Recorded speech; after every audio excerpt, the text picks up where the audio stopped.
Oi, eu sou a Pan e esse podcast é pra você que quer entender um pouco do incrível universo da mulher. Eu queria contar pra vocês o que de fato pra mim foi a virada de chave na minha vida. Acredite, eu já fui a pessoa que tomava um remédio pra acordar, um remédio pra dormir, muito estressada, 10 a 15 quilos a mais aqui, né? Cheia de altos e baixos, como eu sempre digo, né? A nossa vida não é uma linha reta. Se for uma linha reta, a gente tá em óbito, né? É que nem o eletro. A gente tá ali, vai e volta, altos e baixos, né? Mas eu acho que pra mim, quando eu olho, eu acho que a virada de chave foi entender que eu precisava cuidar de mim melhor. Quanto mais eu cuidava de mim melhor, quanto mais eu entendi isso transformou a minha vida nos meus relacionamentos como um todo e também, claro, no meu relacionamento com o meu parceiro e na minha vida profissional. Eu entendi que para eu dar pro outro, para eu poder cuidar do outro, eu preciso estar bem, né? E eu acho que isso de fato transformou a minha vida. E assim, não, gente, eu não sou uma pessoa plena, eu sou uma pessoa raivosa, cheia de defeitos, sou irritada, né? Tenho uma vida dinâmica, gosto de desafios, mas eu venho buscando, tentando todos os dias ser uma pessoa melhor, né? E eu sempre penso, todos os dias quando eu saio de casa, eu vou fazer o meu melhor pelas pessoas que passarem no meu dia. Eu vou, de fato, transformar a vida dessas pessoas. Eu vou ser o instrumento para isso. Claro que, né, a gente precisa entender que é um processo e um trabalho em conjunto, mas esse é sempre o meu objetivo. Eu gosto muito de me exercitar, eu acho muito importante, né, o exercício na minha vida. Eu tento cuidar da minha saúde mental dentro do que é possível, faço terapia, aliás, amo terapia, acho que todo mundo merece. Faço meu yoga, né? É um trabalho diário, eu não sou, tô bem longe de ser um monge budista, mas eu venho buscando tentar cuidar de mim cada dia melhor. Busco, né, tentar achar sentido, né, na minha jornada. Tenho muita clareza do meu propósito de vida e eu acho que isso, né, transformou o meu olhar como um todo na minha prática como médica. Outra coisa que eu queria te perguntar é, então quando eu olhei, tô suspeitando, quais são as suspeitas? Quais são os possíveis diagnósticos? Nomes, então Cândida, fala um pouquinho disso. Tá, então quando a gente está olhando no exame físico, ou quais são o pool de diagnósticos mais comuns? Pool de diagnóstico mais comum. Então, muito comum, vaginose bacteriana. Nem sempre é sintomática, tá? Tá. Tem um monte de vaginose bacteriana por aí que é assintomática e continua fazendo estrago. Tá. Tá? E não necessariamente Então, encontrar Gardnerella no Papa Nicolau. pelo amor de Deus. Vamos falar disso, que é super importante? Vamos. Gente, parem de olhar o Papa Nicolau de vocês para pesquisar a microbiota. Papa Nicolau não serve para isso. O Papa Nicolau serve para rastreio de lesões precursoras ou cânceres de colo de útero. Não serve para ver microbiota, não serve para ver pH, não serve para ver quantidade de lactobacilo que existe, não se presta para isso. Então, se você olha no seu Papa, inflamação, mais lá embaixo, Gardnerella, você vai ficar maluca de nervosa. Isso não significa que você tenha uma doença. Gardnerella mora na vagina. Tanto que ela chama vaginite. Não significa que ela é uma doença. Exatamente. A cândida, ela mora na vagina, não significa que ela está provocando doença. Então, se você olhar no seu Papa Nicolau, cândida SP, isso não significa que você tem uma doença candidíase. Então, não se trata vaginites e vaginoses baseados em Papa Nicolau. Tá. Primeiro ponto importantíssimo. Maravilhosa, Flavinha. Só tem uma exceção a essa regra, que é paciente grave. Tá, perfeito. Fora disso, não faz o menor sentido. Eu ainda não trato minhas grávidas com Papa Nicolau, com restante de Papa Nicolau. Eu faço estudo de microbiota aqui no consultório. Se tiver, a gente trata. Se não, não. Então, a grande maioria das infecções são vaginoses bacterianas e cândidas. Tá? Candidíases, recorrentes ou não, resistentes ou não. Tá? Esses dois diagnósticos são os mais comuns. E eu vou te falar, é muito comum ter os dois juntos. É muito comum ter uma infecção mista, que é uma candidíase com uma vaginose. E vou te falar mais. Quando a gente tem essas duas infecções concomitantes acontecendo, a gente forma na vagina, que é um tubo, um biofilme. Esse biofilme é como se fosse uma gosma, é como se fosse uma adesão de uma bactéria em cima da outra e fungo em cima do outro, fazendo uma massa, um slime, vamos entender assim, um slime que atapeta essa mucosa vaginal. Isso faz com que o creme que você use vai ser mais resistente, não vai ter uma ação que a gente espera, que quando a gente usa por via oral, a gente está esperando essa quantidade de sangue chegar com esse medicamento lá para matar, e é mais difícil de ter resposta em biofilmes. Então, toda vez que a gente vê uma candidíase com uma vaginose, se tiver biofilme, o tratamento já é mais prolongado. Se você faz um tratamento só de 7 dias, vai acontecer de voltar. Ou, eu olhei lá, tem um conteúdo super grumoso, super verde, super rushes, e sinal de vaginite, sinal de inflamação vaginal, e eu vou dar para ela um fluconazol para matar o fungo. Só que eu esqueci da vaginose bacteriana que tinha lá, que eu não enxerguei. E aí a vaginose vem com tudo. Vem com tudo, e aí ela fala, piorou minha ardência, meu marido tá reclamando de dor, eu tô com dor para urinar, eu tô com fissura, eu tô com odor que eu tô sentindo subir. Eu mesma tô sentindo subir, eu não tô aguentando mais. Então, era uma candidíase? Sim, mas não era só uma candidíase. Tinha uma infecção mista. Então, via de regra, sabendo que é uma candidíase, uma vaginose bacteriana, uma vaginose citolítica, que não tem micro-organismo ruim nenhum lá dentro. Conta um pouquinho, fala um pouquinho. A vaginose citolítica, ela é uma vaginite que não é causada por um patógeno do mal. A gente não entende ainda o mecanismo fisiopatológico perfeito, mas o que a gente sabe, tem uma hiperproliferação dos lactobacilos. E essa proliferação muito grande do lactobacilo produz muito ácido, que é produzido por essas bactérias. Quando tem muito ácido, o pH da vagina fica tão ácido que começa a descamar a vagina e começa a produzir um conteúdo que é muito semelhante ao da candidíase. E porque é muito ácido, arde, coça, pinica, o marido sente na glande também uma ardência, um incômodo, vai fazer xixi, dói. Perfeito. Porque o pH daquele ambiente está muito, muito ácido. Mas a causa não tem nada a ver com fungo, tem a ver com hiperproliferação de lactobacilo. Perfeito. E a gente precisa ajustar o pH e resolve o problema. Perfeito. Tão importante você falar isso, porque esse trabalho com limites, ele é sempre a posteriori, não é a priori. Então, assim, você não vai saber quais são os seus limites na tua casa, falando, deixa eu fazer uma lista aqui. O que eu tolero, o que eu não tolero. O que é um sim, o que é um não pra mim. Não, é na relação com o outro. É à medida que o limite é invadido. Aí você fala, raiva. Sinal. É um sinal. A parte raivosa tá ali falando, opa, tá injusta essa troca. Opa, a gente podia estar empregando energia de um jeito melhor, a gente não quer fazer isso daqui. Esse professor de inglês não tá bom, vamos mudar. Pra gente observar. E né? não achando que é para o outro, né? Pra cá. Aí, a partir do... Então, de novo, a autorresponsabilidade. Em vez de eu colocar no outro, nossa, que pessoa invasiva. Ai, minha sogra é terrível. Ela me dá muita raiva. Não a minha. Maravilhosa. Mas também porque ela tá longe, tá lá na Colômbia. Isso é bom. Suegrita, te amo. Mas, voltar, peraí. Por que eu tô sentindo raiva? O que eu preciso mudar na minha postura? Como que eu posso comunicar pro outro o que não tá legal pra mim? E tomar coragem. Tem duas coisas que eu não posso esquecer, tá? Acho que o comunicar ao outro, eu acho que você me ajuda a lembrar. Mas quando você falou de... parece que quero ficar só comigo. Eu lembro de algumas conversas nossas, eu falo assim, nossa, Lúria, eu acho que eu tô muito antissocial. Eu acho que eu não quero mais fazer tal coisa, eu não quero mais...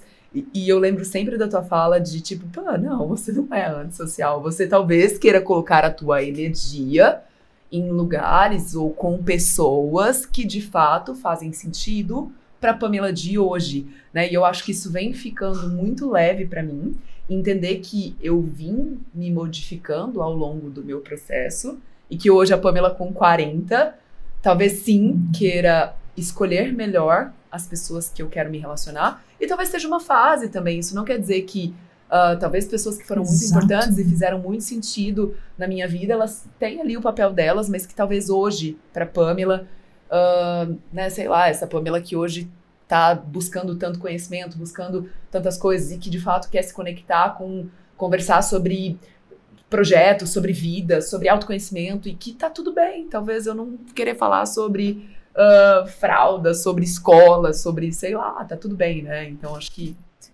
tá tudo certíssimo. E nada contra as pessoas que falam de fralda escola. Mas é isso, porque a gente volta para aquela coisa. Se você estiver lá contrariada, não vai ser gostoso, nem para você, nem para o outro. O outro vai sentir teu recuo emocional. Vai sentir que você não tá ali de corpo inteiro. Então, para quê?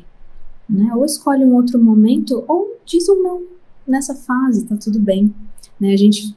É muito normal que à medida que a gente vá mas quando a gente começa a dizer não, se a gente tá num padrão feminino de tenho que agradar, não posso me priorizar, lá, vem a voz interna que diz, tô sendo egoísta, tô antissocial, vem culpa, muitas vezes, principalmente com relação à família, se você diz não, né, não vou visitar hoje, né?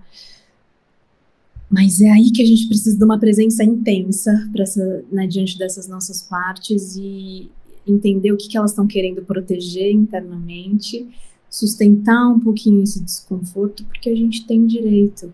São necessidades humanas universais. Do mesmo jeito que a gente tem necessidade de proximidade, a gente tem necessidade de distância, de solitude. E tá tudo bem. Só que a gente precisa comunicar isso direitinho com amor e empatia, né? Eu acho muito importante quando você fala, assim, nas nossas conversas, o que essa parte performática quer proteger, né? Você usa outra fala. Como é que você fala, Luri? O que ela quer garantir para o que ela quer garantir, exato. Obrigada. E sempre você traz com uma perspectiva de tipo, tá, tudo bem, tem um papel importante aí, né? E às vezes a gente, quando vai olhar, né, esse todo aqui em equilíbrio, né, tentando achar esse equilíbrio, mas que, né, vem tentando dizer algo o tempo todo, né? E por isso que é parar, olhar e entender, né? Se fazer boas perguntas. E eu diria que, assim, não é todo mundo que precisa fazer a terapia IFS, né? O que você pode fazer é se observar com curiosidade. Se observa, sai do tribunal interno, de tanta autocondenação, de tanto auto-julgamento. Mas por que eu sou assim? Eu não entendo. Curiosidade, nossa, que curioso. Algo acontece que quando aquela pessoa faz isso comigo ou fala aquilo, tem uma parte minha que reage desse jeito. Deixa eu olhar pra isso. E até talvez mudando o padrão de tipo, eu sou assim mesmo e eu não vou mudar. Exatamente. Né? Por favor. Não, isso tem a ver com como a gente conversa consigo mesma, né?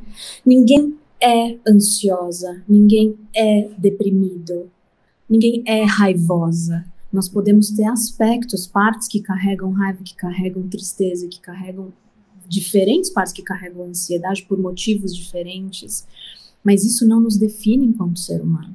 Inclusive, os transtornos, os diagnósticos, na verdade, eles são um grande símbolo, eles só apontam para necessidades emocionais que não foram atendidas na nossa infância. Eles são mecanismos adaptativos perfeitos em ambientes que não conseguiram cuidar das nossas necessidades emocionais mais básicas. Então, a gente poder tirar esse olhar, né, do que há de desafiante em nós como patológico, como ruim, começar a ficar curiosa, nossa, que papel que isso exerce dentro de mim? Porque se eu olho com um pouquinho mais de curiosidade e aceitação, aí eu consigo trazer um pouco de alívio, ou quem sabe uma cura, né?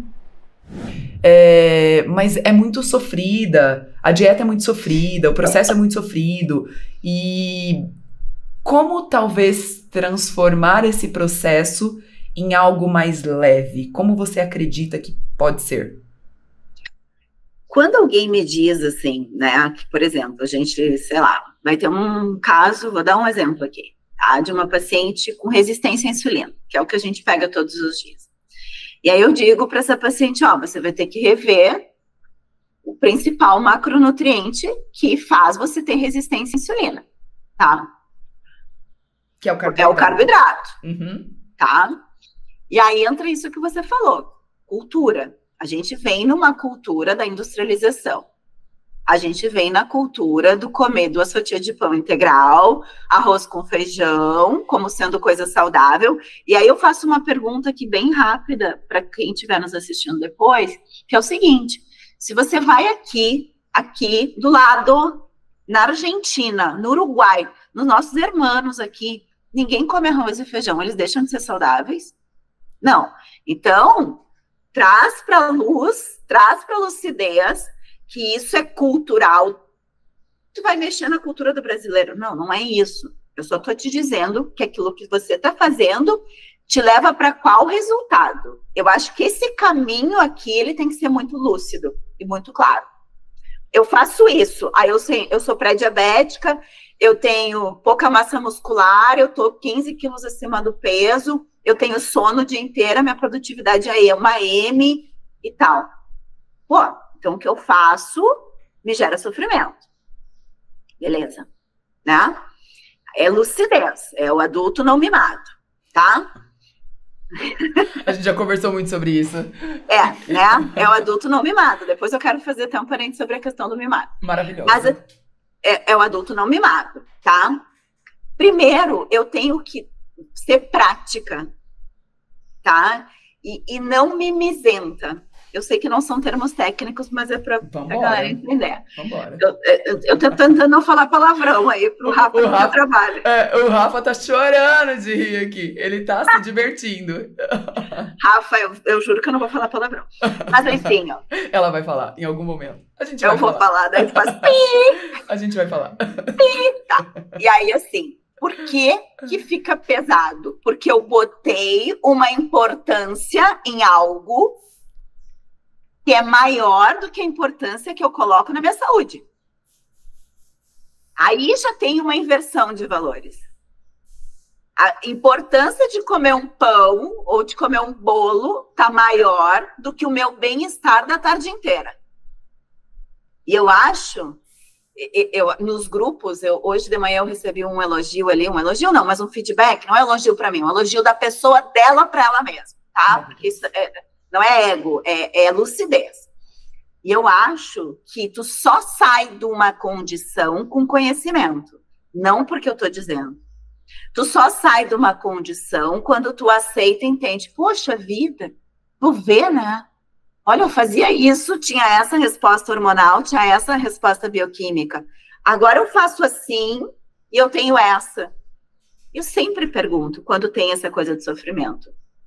Do jeito que tá hoje, tá legal? Não, tá uma M. Não tô falando palavrão, Rafa. Tá uma M. Tchê, não tem opção.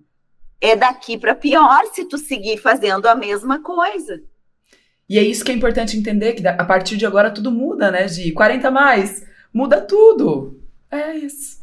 O primeiro ponto que eu falo para minhas pacientes, é impossível você ter energia, é impossível você ter boa cognição, ter foco, ter concentração, conseguir render, né? Não ficar irritada se você não dormir bem. Uma pessoa que não dorme é uma pessoa irritada, uma pessoa que não dorme é uma pessoa que vai, aqui tem um barulho e está irritando ela dá uma resposta ríspida com o marido, com o filho, porque ela está irritada porque ela não dormiu. Talvez se ela tivesse descansada, tivesse dormido, ela ia sentir a mesma questão e não ia responder daquela maneira. A memória, aqueles lapsos de memória ao longo do dia, nossa, eu não consigo lembrar as coisas, doutor, às vezes nem é falta de estradiol, isso pode ser simplesmente porque você não dorme. Então, esse é o ponto inicial. É impossível ter energia, prosperar. Outra, obesidade, alteração de leptina, de grelina, dos neuropeptídeos da saciedade, da fome, isso tudo altera com o sono. A tireoide, ela altera. Um estudo mostrou que uma noite de restrição de sono já aumentava o TSH, mostrando que a função tireoidiana ela é diminuída ao longo do dia para poupar energia. O teu próprio organismo ele tenta poupar energia se você não dormir bem à noite. Então, todas essas questões, a gente está falando de um dos pilares. Pequeno detalhe, né? Um pequeno detalhe que é dormir, que as pessoas hoje não estão mais conseguindo entender. Então, na nossa pirâmide entra primeiro primordial o sono, meta de qualquer tratamento, quem nos assiste aqui no podcast. Se você não está dormindo adequadamente, busque melhorar seu sono, busque sobre higiene do sono, mude seus hábitos, bote despertador, durma mais cedo, acorde mais cedo, isso é importante. O segundo eu considero o segundo mais importante que do sono, exercício físico. Aí você fala, pô, mas exercício físico, a dieta não vem antes do exercício? Eu considero o exercício, porque o exercício, ele é um hábito angular. É um hábito que vai te levar a você melhorar outros hábitos. Se você treinar pesado durante o dia, fazer um exercício, um aeróbico, um treino pesado, é muito mais provável que você durma melhor à noite, que você chegue à noite cansado, né? Treinando melhor, quem treina melhor, muito provavelmente vai ter menos probabilidade de ser obeso, mais massa muscular, menos tecido gorduroso. Quem treina, quem faz exercício físico, não vai sair de um treino e vai comer uma coxinha, um pastel, tomar uma Coca-Cola, comer um brigadeiro. Quem geralmente está treinando, está na academia, está gastando energia, está suando, ele chega em casa, ele quer o quê? Quer fazer uma carninha grelhada, um alface, um tomatinho, tomar uma aguinha com gás ao invés de uma Coca-Cola, cuidar mais da alimentação. E o exercício físico, ele é tão eficaz quanto antidepressivo para depressão, para estresse, para ansiedade. Então, às vezes você vai lá, faz um treinão de manhã, volta para casa, toma um café da manhã saudável, come frutas e tal. A hora que você chega no teu trabalho, chega... Nossa, que beleza, já fiz a minha parte, já suplementei, já tomei minhas vitaminas, já fiz um exercício, e aí chega no trabalho relaxada, ao passo que imagina o seguinte cenário, você acorda atrasada, em cima do laço, já dá tudo errado, você já briga com o teu marido, você dormiu mal. Pega o trânsito, já sai xingando todo mundo. No meio do trânsito, você para num posto, uma padaria, pega um salgado, um croissant, uma coca, vai do jeito que dá, tomando aquilo lá, empurrando, você chega no trabalho... Lindo, maravilhoso. Entendeu? Então, assim, a primeira parte que as pessoas... Eu boto ainda mais a saúde do intestino na base, mas a primeira parte que as pessoas têm que entender é que quanto melhor for teu sono, melhor for tua alimentação, melhor for a tua composição corporal, mais você fizer exercício físico e for condicionado fisicamente, mais equilibrada for a sua vida no nível de estresse, trabalho, espiritual, emocional, porque não existe ausência de estresse, mas equilíbrio. Melhor funcionar o teu intestino, melhor vai ser tudo na sua vida, tudo. E inclusive os tratamentos hormonais, as terapias hormonais, a suplementação, os medicamentos, isso tudo vão funcionar melhor se você tiver com isso bom. Se você estiver dormindo mal, estiver super estressado, odeia seu trabalho, todo dia você acorda tarde, se entope de produtos industrializados, processados ou desequilibrados nutricionalmente falando, tiver muita gordura corporal, muito inflamado, pouca massa muscular, tudo vai ser pior. Se você botar um hormônio nesse organismo, não adianta, né? Então, essa base, ela é para tudo, tudo. Depois da base, veio os hormônios, aí eu considero a principal coisa que a gente pode fazer na nossa vida, depois de ter uma base bem equilibrada, é a saúde hormonal. E quando a gente fala de hormônio em mulheres, a gente fala de ciclo menstrual, estradiol, progesterona, testosterona, hormônios reprodutivos, a gente fala de vitamina D, de melatonina, de tireoide, de insulina, de GH, de DEA, de todos esses hormônios. Qualquer insuficiência hormonal vai levar a prejuízos na qualidade de vida, a problemas, enfim. E lá em cima, a cerejinha do bolo, aqui na nossa pirâmide de hierarquia, aqui entra medicamento, aqui entra suplemento, aqui entra procedimento estético, aqui entra o resto, que são coisas que eu posso adicionar na minha vida, que vão me ajudar com meus hormônios e com a minha base, mas jamais irão substituir a minha base e meus hormônios. Então, são coisas que a gente complementa a uma hierarquia e as pessoas precisam entender. Tudo isso para conseguir explicar aquela tua pergunta. O que tem fórmula mágica? As pessoas, elas acham que tem uma pílula mágica. Doutor, você não fez direito, hein? Elas acham que depositam todas as esperanças num tratamento médico contigo, né? Ou assim, eu vim aqui porque eu quero melhorar minha libido, quero emagrecer, quero não sei o quê, e não entendem que elas vão precisar passar por esse processo. Não tem como fugir, né, Pamela? Não dá para fazer, não é um botão que a gente aperta e muda o jogo. Não, a gente precisa de um trabalho de longo prazo, né? E isso não tem como mudar. Vida, né? Lembrando que é uma doença crônica, né, Dori? Exato. Sim. Exato. Então precisa, com certeza. Exato. E quando a gente fala da cirurgia, quando ela está indicada, porque ou tem um risco de obstrução de algum órgão-alvo, ou tem persistência de sintomas com controle clínico, ou porque a mulher ainda tem uma perspectiva de gestação, e aí se fez uma avaliação bacana, até às vezes pediu auxílio ali de um colega especialista em reprodução humana, e mostrou que ela tem uma boa reserva ovariana, né? É um ponto importantíssimo Maravilhoso. quando a gente fala de gestação, Muito bem é que ela lembrado. tem um ovário bom para poder engravidar, e isso a gente consegue avaliar previamente a cirurgia, a gente vai pensar na cirurgia. E aí, quando a gente fala da cirurgia, não dá para brincar. Cirurgia, todo mundo sabe que é coisa séria. Cirurgia de endometriose é muito complexo, né? Cirurgia de endometriose é uma cirurgia que ela tem que ser muito bem planejada e extremamente resolutiva. Não dá para a gente ouvir mais que endometriose voltou. Endometriose pode voltar? Acho difícil, principalmente para mim que acredito no conceito que é uma doença embriológica. Então, a não ser que a gente tenha alguém renascendo aí, eu acho que a gente não vai encontrar a doença voltando, pela minha teoria. Eu sou muito, muito forte nisso, Pamela. Hoje em dia bato muito, né, porque a gente vê muita paciente que operou 1, 2, 3 vezes. Isso judia demais. Judia E demais da piora ainda mais o mulher. quadro, né, Dori? Porque ela já vem com muitas aderências, né? Porque é uma doença inflamatória. Então você está fazendo o quê? Uma inflamação cirúrgica. Se operar, inflamar. Então você está jogando gasolina na fogueira. E No fundo, quando, você né, não está melhorando, você está a piorando, né? gente tinha aprendido, né, que você cauterizava, né? Então a gente ainda vê Poxa, muito, né, cauterização com muito, foco. E aí você vai muito. lá e só cauteriza a ponta do iceberg, né? E aquela Ou doença então, profunda e de às vezes você inervação. atende uma paciente, doutora, eu fui num colega e ela falou que tem doença no intestino, mas não vou mexer, não precisa mexer no intestino, não. Vai mexer só no restante. Poxa vida. Vai pra cirurgia, A já tá literatura já tem quase 20 anos que fala que tem que tirar tudo. one shot surgery. Bem É claro. isso, tiro único. Um único E é isso, né? Uma cirurgia planejada com uma equipe, muitas vezes multidisciplinar, que é um nome bonito, mas no fundo são colegas que atuam em outras áreas que vão nos auxiliar na remoção completa da lesão, então do intestino, cirurgião do intestino, da bexiga, vias urinárias, o urologista, para que com isso a gente consiga fazer uma cirurgia muito bem planejada, extremamente resolutiva. É Perfeito, esse o ponto. É perfeito, isso que tem que ser feito. Uma perfeito. cirurgia única, planejada, resolutiva.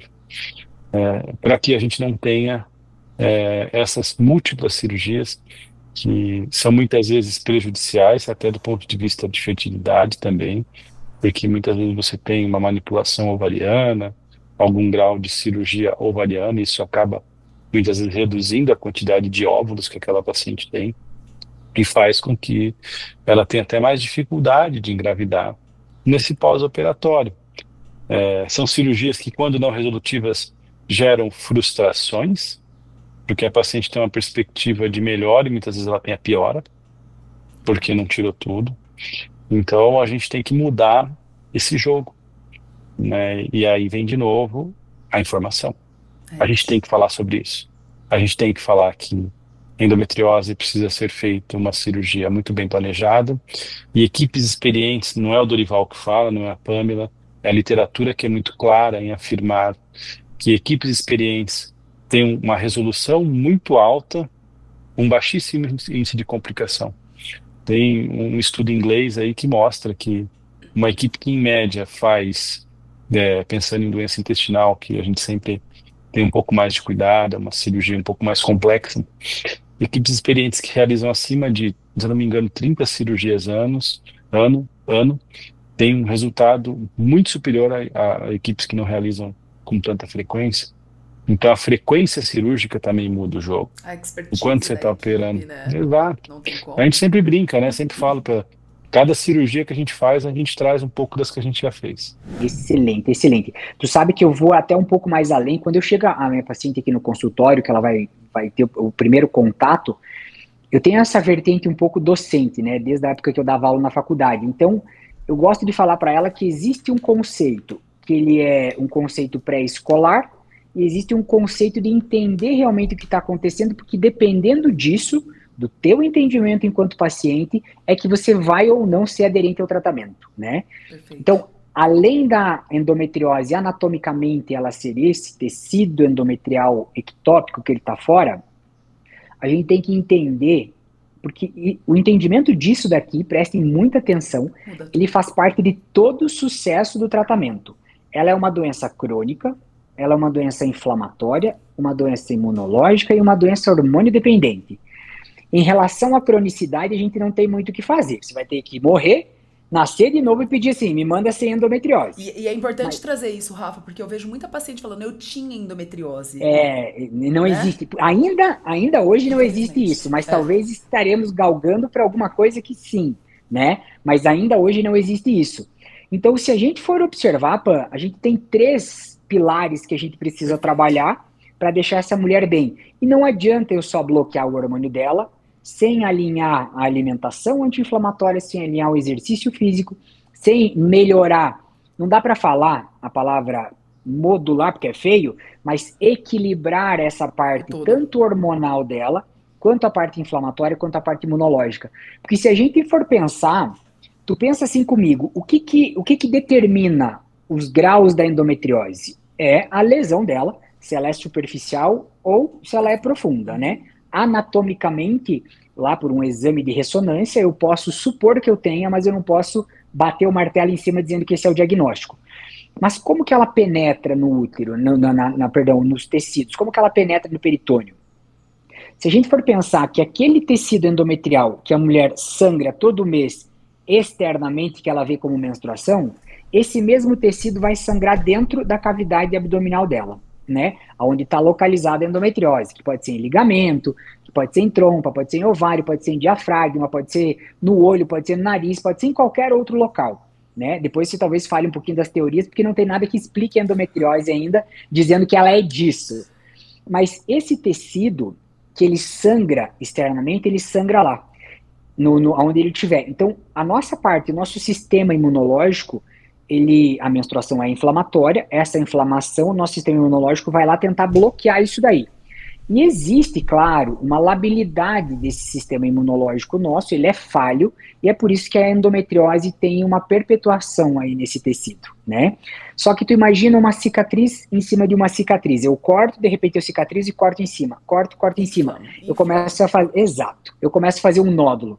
E esse nódulo, ele começa a penetrar profundamente. Então, o comportamento da endometriose é similar a um câncer. Por mais que ela seja uma doença benigna, ele é similar a um câncer, né? Eu falo muito isso, Rafa. Eu falo, ela é uma doença benigna, mas pra mim, quando eu pego pacientes, quantos casos a gente tem de menina de 30 anos com doença inflamatória, com endometriose intestinal, com endometriose de ureter, com endometriose de inervação pélvica, como a gente chama isso de benigno, né? Com tanto impacto na vida, com dor, sem relação sexual por conta de dor. Então, assim, pra mim, eu brinco com a paciente, ela é benigna, mas ela é lazarenta. Porque se fosse um câncer, você ia falar, doutora, arranca tudo que eu quero ficar curada. Mas como a endometriose, você precisa operar tudo e preservar toda a estrutura anatômica. Então, é um grande desafio, né? Exato. E é isso que mostra, né, a expertise que o cirurgião precisa ter, né? A gente sempre fala assim, qual que é a melhor cirurgia de endometriose? A primeira que precisa ser geralmente a única cirurgia de endometriose. Quer dizer que você vai estar curada da doença? Longe disso. A gente sabe que lembra que a gente falou, crônica, inflamatória, imunológica e hormônio dependente. Eu não consigo operar cronicidade, eu não consigo operar imunologia, inflamação e muito menos hormônio. Eu opero uma lesão estrutural anatômica que foi formada por toda essa bagunça que aconteceu. E aí que tá. Tu imagina assim, que antigamente, como é que era feita a cirurgia? A gente ia lá e cauterizava. E era isso que se fazia na época. O problema é que quando a gente cauteriza alguma coisa, a gente está vendo exatamente a pontinha do iceberg. E lá embaixo, né, onde eu tenho pelo menos 80%, 90% daquela pedra de gelo, eu tenho uma doença enraizada, que ela vai acometendo o tecido, e é isso daí que mostra que ela é uma endometriose profunda. Mas uma pergunta que eles vêm muito aqui para mim, aliás, nem é uma pergunta, é um questionamento durante a explicação. como que pode uma paciente que vai menstruar e ela sangrar pelo nariz? E aí eu acho que dá para você explicar um pouquinho em relação a gente tem 5 teorias de endometriose, nenhuma explica muita coisa, né? Então você veja como é uma doença safada, né? Eu digo, é uma doença muito safada. Exato. E isso é importante a gente falar, né, Pamela, porque às vezes a mulher pode ter inúmeras lesões e não ter um quadro tão doloroso como uma mulher que tem uma lesão pequena, mas ela está exatamente em cima de uma inervação e ali a inflamação e todo o conteúdo químico que vai sendo liberado pelas células inflamatórias, vamos dizer assim, corroendo esse nervo e vai tendo uma dor nevrálgica. E se a gente pega essa região pélvica, onde a gente tem tantos órgãos, bexiga, intestino, útero, ovário, né, fica uma dor que não fica muito bem localizada. Né? Eu tive adenomiose. Eu reclamei durante anos de uma dor no quadril. Eu era corredora, fazia meia maratona, comecei a ter uma dor no meu quadril direito. O meu ginecologista, que era cirurgião, falou assim: Adriana, eu sou triatleta, essa dor não é da corrida. Essa dor é do seu útero. Eu falava, não, eu fui no ortopedista, ele falou que é do meu quadril, eu teimava pra caramba. E eu me habituei a ter essa dor. Porque eu já tinha me conformado, porque o ortopedista falou assim, não tem o que fazer, a não ser pôr uma prótese. A gente não vai pôr uma prótese num quadril que não está tão comprometido. Eu aceitei que eu tinha aquela dor. Quando eu fui para a cirurgia, eu não sabia que era adenomiose. Eu fui para tirar o útero porque eu tinha múltiplos miomas. No meio da cirurgia, quando ele viu o meu útero negro, ele mandou chamar minha mãe, que ele não conhecia, porque ele falou assim que ia ter que fazer uma cirurgia maior e ele queria uma autorização, porque não sabe o que vai encontrar, né? E minha mãe falou assim, não, doutor, fica tranquilo. Aí minha mãe contou para ele a história dela, né?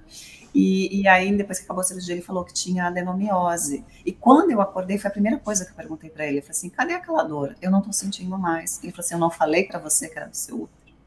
E é exatamente isso que as pacientes relatam, exatamente no pós-operatório imediato, mesmo com a cirurgia, mesmo com o pós-operatório, doutora, a dor melhorou. Melhorou.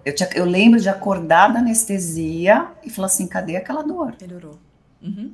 E nunca mais eu senti. Odri, e a paciente da adenomiose, eu achava, olha pra você ver, né, por isso que é tão interessante... Até digo da minha história com a endometriose, trabalhando com mulheres com endometriose. Quando eu comecei, eu falava, não é possível. E eu lembro que os colegas falavam assim, nossa, só você pra gostar dessas pacientes. Elas são chatas demais. Então, é paciente da Pamela. Eu lembro que no hospital todo mundo falava assim, é paciente da Pamela, paciente da Pamela. E aí eu comecei a ficar também meio tipo, puta, que saco, né? É tudo essas pacientes chatas, essas pacientes difíceis. E aí... Hoje, que eu tenho um entendimento muito melhor, eu falo, meu Deus, que desafio. E aí teve uma colega médica que ela veio pra mim, ela convulsionava. Eu falava, meu Deus, será que a adenomiose dói tanto assim? O diagnóstico dela, ela não tinha endometriose, mas ela tinha uma adenomiose importante. E ela convulsionava, eu falava, meu Deus. E eu lembro dela me contando assim, eu tava atendendo e eu mantinha os atendimentos e eu, tipo, segurava a minha mão porque eu tava convulsionando, sabe? Bizarro. E tipo, cara, será que dói assim? A gente fez a cirurgia, não tinha endometriose de fato, era só adenomiose. E ela, exatamente isso. Zero dor, isso. Alívio total das dores. Eu me lembro assim, às vezes tá atendendo, eu sempre falo, é como se uma agulha de tricô entrasse pela minha vagina e me atingisse assim no âmago do meu ser, era a dor que eu tinha. Né? E vinha essas pontadas assim do nada, às vezes não relacionada ao período do ciclo menstrual, nada. Eu estava bem, né? E até que começaram as sequências de sangramento, e aí que ele falava assim, não, tem que tirar o útero, mesmo ter o útero sendo pequeno, porque tem muito mioma, né? E a gente vê essa melhora. E é interessante porque a gente minimiza a adenomiose, né? Então, quando a gente pega mulheres com adenomiose, a gente fala assim, não é para tanto. A mulher com endometriose sofre mais. Mas depois que eu comecei a raciocinar, eu falei, putz, eu tinha células do endométrio no meio do músculo, comprimindo, né, expandindo, sangrando, né, não é uma coisa... Fazendo toda uma inflamação no útero ali o tempo todo, né? Não, uma inflamação geral, no intestino, na bexiga, em tudo. É isso. Né? E a gente também minimiza, mesmo sendo profissional. E aí que eu comecei a prestar mais atenção, por isso que este tema é um tema que eu tenho muito carinho, porque minha mãe teve, quer dizer, minha mãe tem, eu tive adenomiose, eu não tenho endometriose, Eu tenho primas que têm, né? Então é uma coisa que vem na minha família. E eu me lembro do cirurgião que fez a cirurgia da minha mãe, eu tinha 12 anos, e ele falou: cuida dela, porque ela também vai ter. E depois veio todo um mito que não era hereditário, que filhas não tinham, né? Então quando eu contava para os médicos essa parte da história, não, isso não tem nada a ver. E a gente está vendo cada vez mais as filhas das nossas pacientes com endometriose também tendo endometriose, né, Pamela? E cada vez com um diagnóstico mais precoce, né, Adri? A gente tem feito em meninas de 15, 16 anos, né? E aí o colega que eu opero, ele acredita muito que a mulher nasce com endometriose. A teoria para ele que faz mais sentido é essa. E nessas meninas que eu vejo muito, que desde a primeira menstruação, desde a menarca, muito, muito sofrido, muito doloroso, você vê o que talvez faça sentido mesmo essa teoria, né? Então, é um desafio saber de onde ela vem, o quanto que tem, né, tantos outros pilares juntos aí para talvez entender um pouquinho mais sobre a doença. E a gente sabe que essa doença, ela é uma doença que está ali ativa, né? E ela tem um comportamento completamente diferente, né, do que é o habitual e ali fora da pelve, né? Então ela tá ali ativada, promovendo reação inflamatória, promovendo produção hormonal fora do lugar que ela deveria estar, né? Então imagina o quanto de inflamação ativada nesse local. Porque o HPV, a maioria da população vai entrar em contato. Essa era uma das coisas que eu queria que você trouxesse. Pelo menos uma vez na vida. Menos uma vez na vida. Exato. Isso era uma das coisas que eu queria muito que você trouxesse. Porque eu vejo que muitas pacientes, quando elas fazem ali um teste que dá positivo, elas entram assim num desespero absurdo. E até acho que teve uma pessoa que colocou, acho que várias perguntas na minha caixinha, assim, e falando: doutora, teu diagnóstico, como é que eu faço? Sabe, um desespero muito grande com isso. E outra coisa, eu falo, a gente vai entrar em contato com o vírus. Não necessariamente vai ter lesão, porque depende desses outros cofatores. Uhum. Existem pessoas que vão eliminar o vírus, existem pessoas que vão ter lesões de baixo grau, que são as verrugas, os condilomas, ou até algumas alterações leves no Papa Nicolau e na biópsia de colo de útero, e vão eliminar o vírus. Uhum. Porém, tem alguma parcela da população que ele vai ter infecção persistente. Essa infecção persistente que é o que preocupa a gente, porque ela que vai fazer com que o DNA do vírus entre no DNA da célula e faça o processo que a gente fala de carcinogênese. Uhum. Mas, assim, existem pacientes que têm o vírus e são completamente assintomáticos. Eu brinco Você lembra do Covid positivo com paciente assintomático? Existe o HPV positivo. Vai fazer o teste, ele está positivo, porém, Papa Nicolau está normal, colposcopia, vulvoscopia, está tudo normal. Uhum. O que a gente vai fazer? Um segmento. E não necessariamente essa paciente vai ter lesão, vai evoluir para um câncer. Então, a gente tem que ter um pouquinho de calma, né? Um pouquinho de critério nas interpretações e saber orientar o paciente disso, porque a gente vai entrar em contato. E eu falo muito isso para os pacientes também. Eu falo, olha, eu sei que às vezes é desesperador olhar. E quando eu vou mandar a informação, nossa, porque aí eu vou pedir o teu exame, né? Eu vou pedir a colposcopia. Isso. E aí eu mando para paciente, eu me policio tanto no áudio que eu vou enviar, porque eu sei que essa informação com certeza vai vir com um certo desespero, tipo, meu marido tá me traindo. Sim. Né? Se ela tem uma parceria fixa, ela vai falar, não, eu não saí com ninguém, meu marido tá me traindo. E aí eu sempre falo pra paciente, olha, teve algum contato em algum momento, a gente não consegue saber de quando é esse contato. Ponto importante, a gente, né, teu Papa tem uma alteraçãozinha leve, é uma alteração de célula, vamos investigar um pouquinho melhor pra gente entender. Você acha que o objetivo, né, claro que não tranquilizar, tipo, agora você não precisa fazer mais nada, mas quando a gente recebe essa informação é justamente esse caminho, né, de talvez orientar, talvez trazer calma, vamos investigar melhor. Você acha que esse é o caminho? Eu acho que é esse mesmo caminho. Como você falou, a maioria das mulheres acham que tem traição, mas não necessariamente essa infecção ela é atual. Uhum. Pode ter sido em algum momento. E tem os casos que a gente fala, é um termo técnico da latência. O HPV, eu falo que ele fica dormindo. Exato. Ele fica dormindo na célula e do hospedeiro. Às vezes até o teste vem negativo, porque a multiplicação dele é muito lenta. Uhum. E por alterações de imunidade e outros cofatores, ele começa a proliferar e aí causa lesão. Uhum. Então, não necessariamente um teste que veio negativo, veio positivo, quer dizer uma coisa atual. Foi algum contato. Sabemos que a camisinha, ela protege, ela tem um efeito protetor em grande quantidade de doenças sexualmente transmissíveis. No HPV, ele tem uma proteção, mas ela é parcial, e para o herpes. São os dois que a camisinha, ela protege, mas não é da mesma forma como clamídia, HIV e gonococo. E, Ana, é importante a gente trazer isso, né? Porque a gente vê o quanto que tem esse efeito de cadeia mesmo, né? Então, essa mulher que teve esse parceiro, mas, é só esse parceiro, então com ele eu não uso preservativo. Mas aí esse parceiro que teve outra parceira, que teve outro parceiro, que teve, né? E aí acaba que, né? É uma coisa que a gente não tem, acho que ninguém tem controle, né? Acaba que tem muito, tem como, né? Essa cadeia que fica gigantesca. E eu vejo muito, eu acho que os jovens, né? Eles perderam um pouco, né? Isso... né, do uso do preservativo, do autocuidado, né? É bem difícil usar.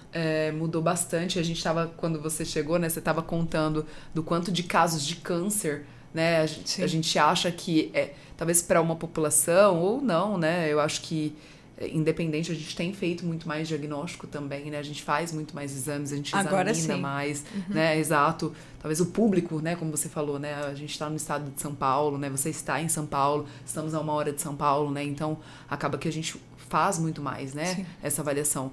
E aí eu acho que é importantíssimo esse ponto que você trouxe de fato, lembrar que o preservativo, sim, ele tem todo o seu papel. Ele tem o seu papel. Exato. Ele tem o seu papel. Ele deve ser usado, ele deve ser exigido, né? É uma questão de proteção, de autocuidado. Eu acho que é mais o autocuidado. Exato, e tem muito das mulheres, né? De talvez estar numa relação, mas como é que eu vou falar pro cara que eu preciso usar preservativo, né? E às vezes, não, se eu falar que eu quero usar, não tô confiando. E aí, né, é tão desafiador. É o desafio do relacionamento, das namoro conversas. novo, O que eu acho uma vantagem é que a gente tem hoje o preservativo feminino, que você pode colocar antes de sair de casa. Acha que vai rolar? Eu falo isso para minhas pacientes. Mas vou ter dificuldade com o parceiro, se ele vai colocar ou não. Uso feminino. Você acha que vai rolar? Põe, vai no banheiro. É tão simples. Ele é confortável, fácil de colocar. Ele tem uma proteção extra, porque ele fica um pouquinho para fora, para a vulva. Então, ele tem uma proteção extra. Então, assim, a gente é de graça, é barato. Então, assim, eu acho que é uma coisa... Existe muito tabu, né? Não só entre os jovens, né? Os mais velhos também têm dificuldade de usar. Eu lembro de casos também de mulheres que falavam, doutora, mas como é que o parceiro que eu acabei de conhecer de mulheres já na... Vou colocar terceira idade, sei lá, não gosto muito desse termo, mas dela falar pra mim assim, como é que agora eu vou falar pra ele que tem que usar preservativo, ele nunca usou a vida inteira com a esposa dele. Eu falei, mas mulheres, vocês estão se conhecendo, assim, e eu acho que são fases que a mulher acaba ficando mais vulnerável, né? Com talvez certeza. Ali na velhice e na adolescência, né, quando talvez acaba, né, se expondo mais, né? Os homens mais velhos também, eles vão ter os problemas de disfunção erétil, daí eles vão justificar não usar a camisinha por conta dos problemas. Então, assim, vira uma cadeia que é muito complexo, eu acho, essa parte. Vai muito além, né? A gente ficaria um dia aqui falando disso. Vai muito além da gente falando, vamos falar de comportamento, a gente vai falar de relacionamento. A dificuldade da mulher ainda de expor sua opinião, de falar o que ela quer, de exigir o que ela quer, exigir essa proteção, a insegurança do relacionamento. Então, eu acho que vai um pouco mais além. Vai muito, vai demais. É bem complicado, mas a camisinha, ela deve ser usada, deve ser estimulada. Se você que tem filhos, você tem que falar para usar. Você que se separou, está voltando a ter relação sexual, use também. É importante. Ela evita muita doença,